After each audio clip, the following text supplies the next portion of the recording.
Prezados irmãos, prezadas irmãs, com o Evangelho da Bodas de Caná, Evangelho que acabamos de ouvir, encerramos um ciclo que nós chamamos de ciclo das manifestações de Jesus. Nos últimos 3 domingos, contando com o domingo de hoje, percebemos Jesus começando a se manifestar à humanidade. No primeiro domingo, Jesus se manifestou aos reis magos e através dos presentes, ouro, incenso, mirra, aqueles reis magos diziam que Jesus era Deus. No último domingo ouvimos o evangelho do batismo de Jesus. Quando Jesus foi batizado, saiu uma grande voz do céu, entre as nuvens, que dizia: este é o meu filho muito amado. Jesus, Deus. No evangelho de hoje, Jesus realiza o seu primeiro milagre. Por realizar milagre, Jesus também mostra à humanidade, mostra a cada um de nós que a sua natureza também é uma natureza divina. O evangelho de hoje também é um evangelho belíssimo. Existe um curso na teologia chamado Literatura Joanina. E na literatura joanina, quando nós estudamos o evangelho de São João, é preciso pelo menos umas 4 aulas, praticamente um mês para estudar o evangelho de hoje. E existem vários detalhes que muitas vezes escapam aos nossos olhos, que mostram a beleza do evangelho. Primeiro alguns detalhes teológicos, depois nós vamos para a prática. O casamento na Bíblia sempre significa aliança. Desde o início da humanidade, Deus realizou uma aliança com o ser humano. E Deus, iniciando a sua manifestação pública, realizando o seu primeiro milagre através de um casamento, o autor sagrado quer nos dizer que Deus quer ficar próximo ao ser humano, que Deus quer realizar uma aliança com o ser humano.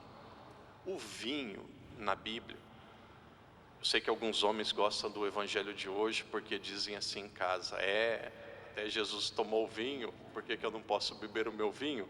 O primeiro milagre que Jesus realizou foi transformando água em vinho, como que eu não vou beber vinho? E alguns usam a Bíblia para o próprio interesse. Me recordo uma vez, eu estava no norte do Brasil, e uma grande procissão, uma procissão chamada Círio de Nazaré. Tinha um homem que estava atrapalhando muito a procissão, bêbado. E aquele homem gritava e gesticulava e atrapalhava os outros. Eu me recordo que eu estava em um carro de som, desci daquele carro de som, disse algumas palavras para ele, enquanto outras pessoas estavam cantando, e quanto mais eu falava, mais aquele homem fazia barulho e brigava. De repente veio um oficial de justiça, um grande amigo meu, e disse assim: Frater, naquele momento eu não era padre, era seminarista, e na minha congregação seminaristas, que já professaram os votos religiosos, são consagrados a Deus, recebem o título de frater. É um título latino, em latim, que significa irmão. Ele disse: Frater, não se preocupa, deixa comigo. E aquele oficial de justiça chegou perto daquele bêbado, disse algumas palavras, 10, 15 segundos, e o bêbado pegou e foi embora. E eu queria terminar a pregação, a procissão, para ir perguntar para ele o que ele tinha falado. E eu me recordo que no fim da procissão eu cheguei e disse: fulano, o que você disse para ele? Ele falou: padre, desculpa, mas eu não posso falar. Mas como que você não pode falar? Frater, eu não posso dizer. Mas como que você não pode dizer? Não, eu não posso, você vai brigar comigo. E eu disse: olha, se você não disser, você não participa mais da igreja, você não está mais em nenhum movimento, você pode procurar outra comunidade, você não vem aqui nunca mais.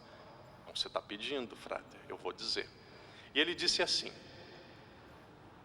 o meu amigo, falando para o bêbado, meu amigo, essa procissão aqui está muito chata, vamos ali no bar comigo tomar uma cervejinha. Me acompanhe ali, a gente toma uma cervejinha juntos, isso daqui não tem sentido nenhum, isso daqui está muito chato, andando de um lado para o outro e cantando, para de ser bobo, vamos lá no bar, a gente toma uma cervejinha. Uma sabedoria que o padre não teve. Tem pessoas que usam o evangelho para dizer que Jesus era um alcoólatra, que Jesus gostava de bebida, que Jesus gostava de festa.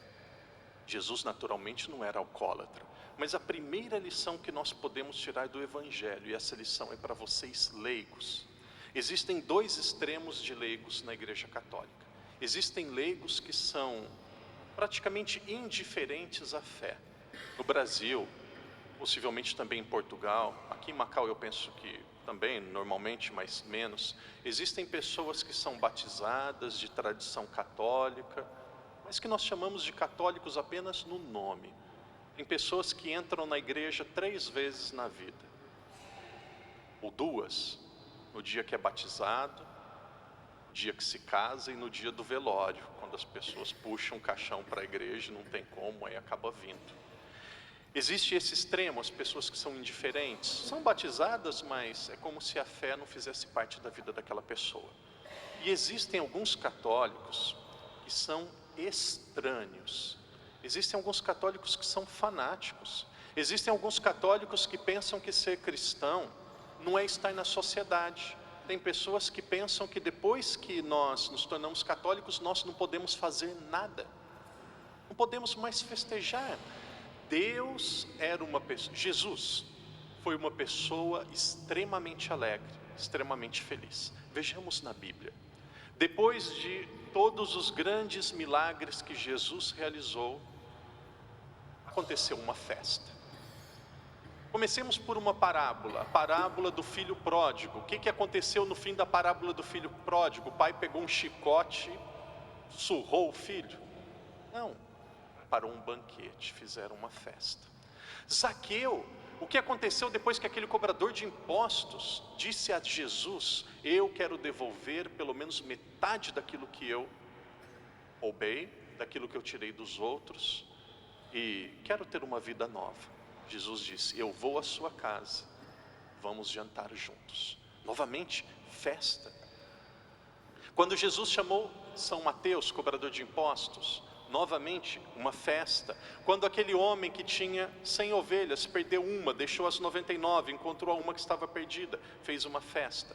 Bodas de Caná, Jesus começa a sua missão, começa o seu ministério em uma festa de casamento, mostrando para cada um de nós, e aqui principalmente para vocês leigos, a missão do leigo é na sociedade, a missão do leigo é no mundo.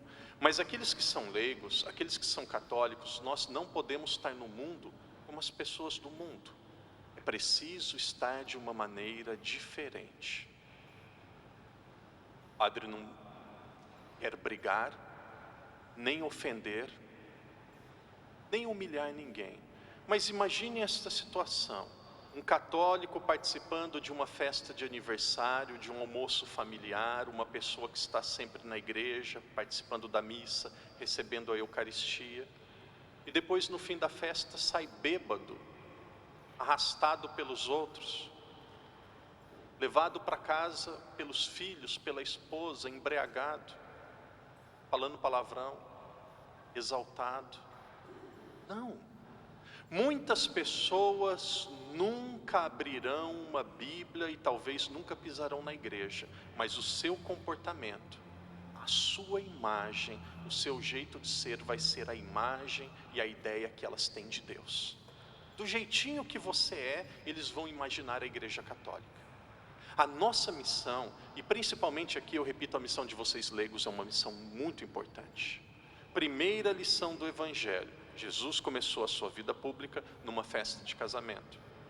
Esteja na sociedade, seja uma pessoa alegre, seja uma pessoa simpática, seja uma pessoa que vê as coisas boas nos outros e no mundo. Segunda parte da reflexão, vamos refletir sobre 2 diálogos. Primeiro, o diálogo de Maria Santíssima com Jesus, e depois o diálogo de Jesus com os servos. Diálogo de Nossa Senhora com Jesus. De repente acabou o vinho, e naquela época era a maior humilhação para uma família. Imagina você, pai, preparando uma festa de casamento para sua filha, depois de muito tempo, preparou tudo nos maiores detalhes, chega no meio da festa, acaba o vinho. Que complicação, que vergonha, que sofrimento, que situação atípica, que situação difícil. Maria Santíssima percebeu, Nossa Senhora percebeu que não tinha vinho. Por que Nossa Senhora percebeu que não tinha vinho? Porque ela estava servindo, porque ela estava ajudando, porque ela era simples. E de repente começa o diálogo de Nossa Senhora com Jesus. Maria disse: filho, eles não têm mais vinho. E Jesus disse a Maria: o que nós temos a ver com isso? A minha hora ainda não chegou.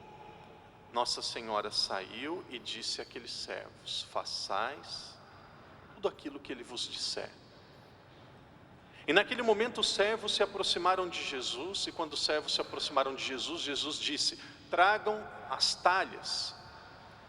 E trazendo as talhas com água, a talha naquela época, cada talha tinha aproximadamente 60 litros, 70 litros de água, era muito pesado.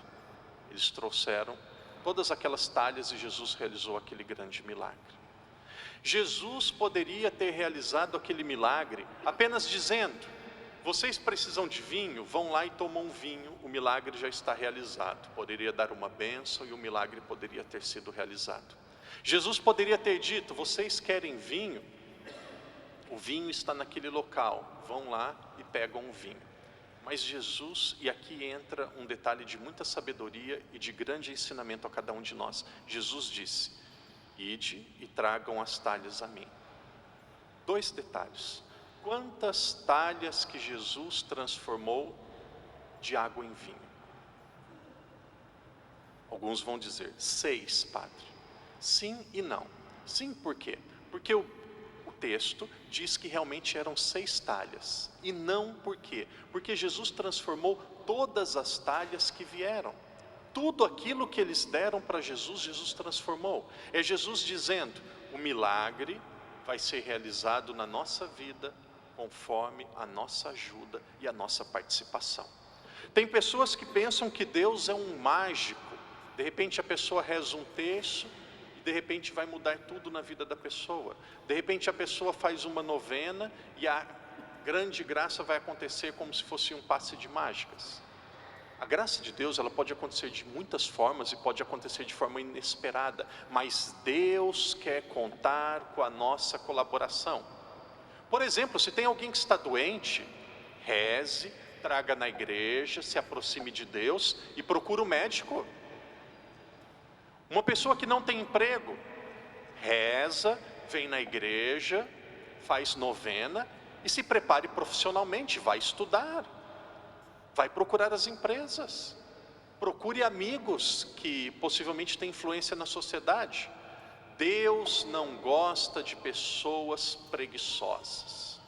Deus não gosta de pessoas acomodadas. No Brasil nós temos um ditado que diz assim: Deus ajuda quem cedo madruga. Deus ajuda quem cedo madruga.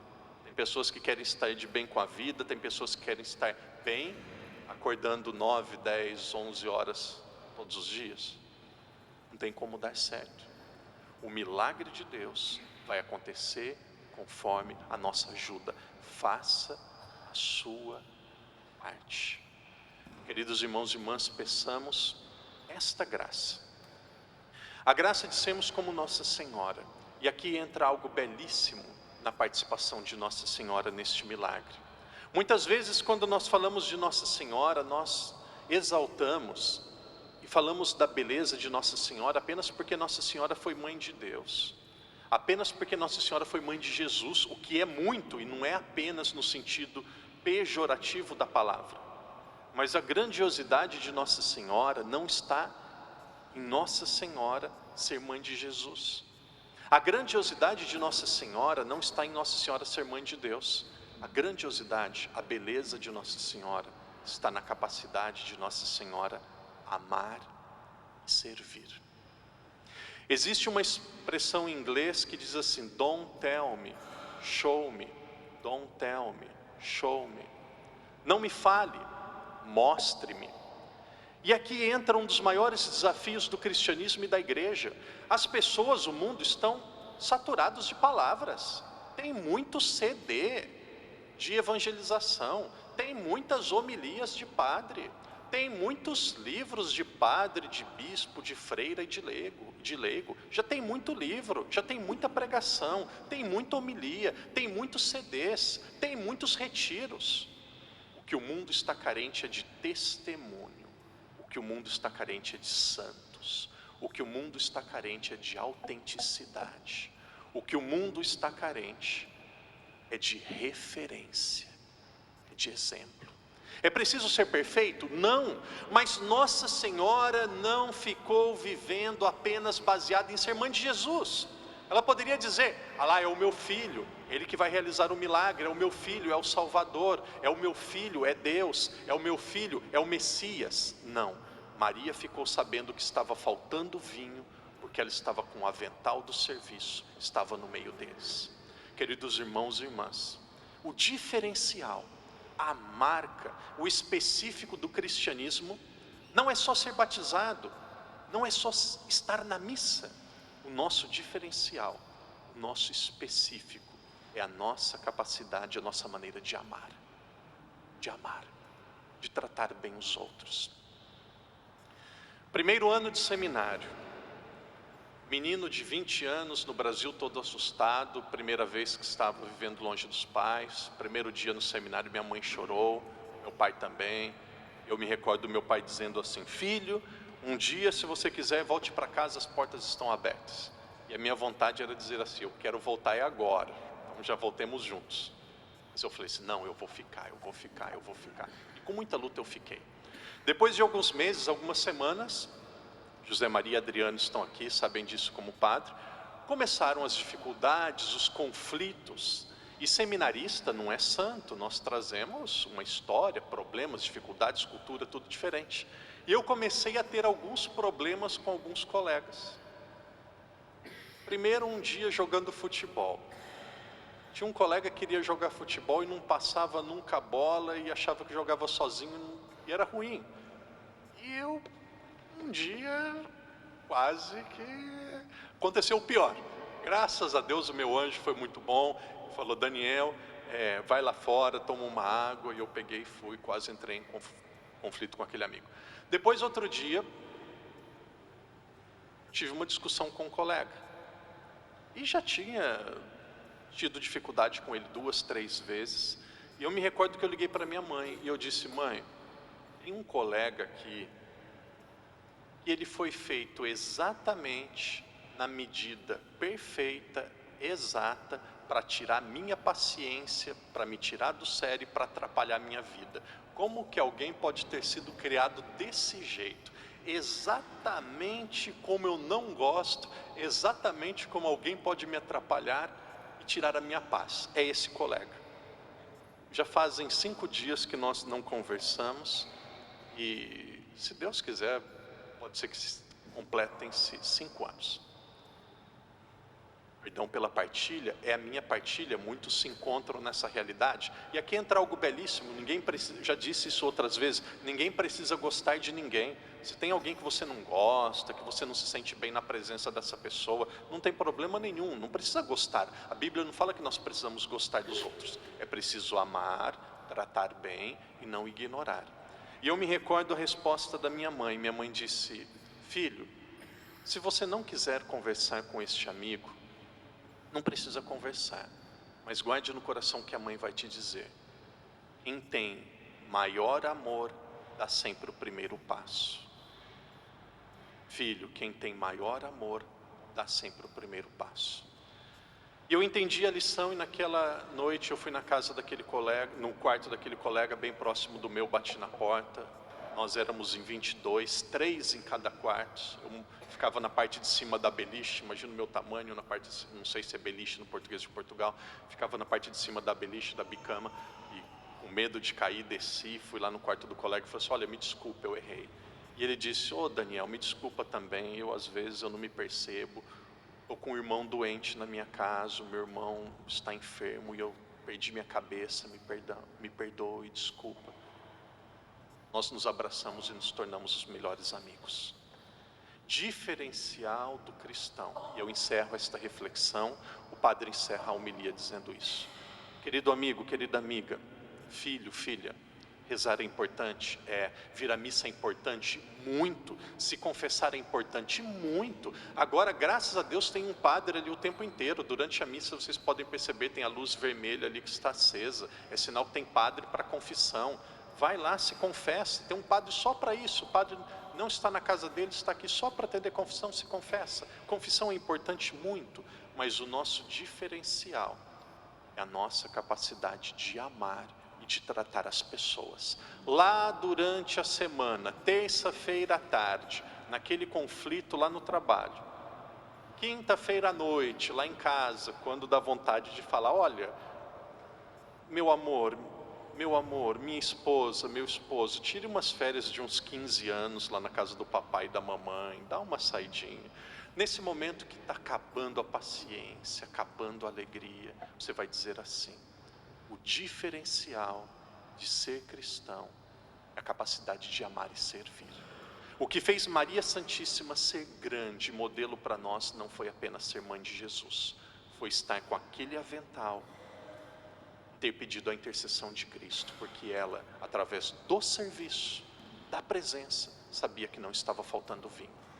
A mesma Maria Santíssima que quando a prima estava grávida, deixou tudo, foi lá na casa da prima e a ajudou na sua gravidez. Queridos irmãos e irmãs, agora em silêncio, conversemos com Deus, peçamos esta graça. Peçamos a graça de colaborarmos com os milagres e com a manifestação divina na nossa existência humana. Peçamos a Deus a graça de sermos como ela, Nossa Senhora, servas do amor, com amor. Que a nossa presença na sociedade do mundo faça as pessoas conhecerem e sentirem a presença e o amor de Deus.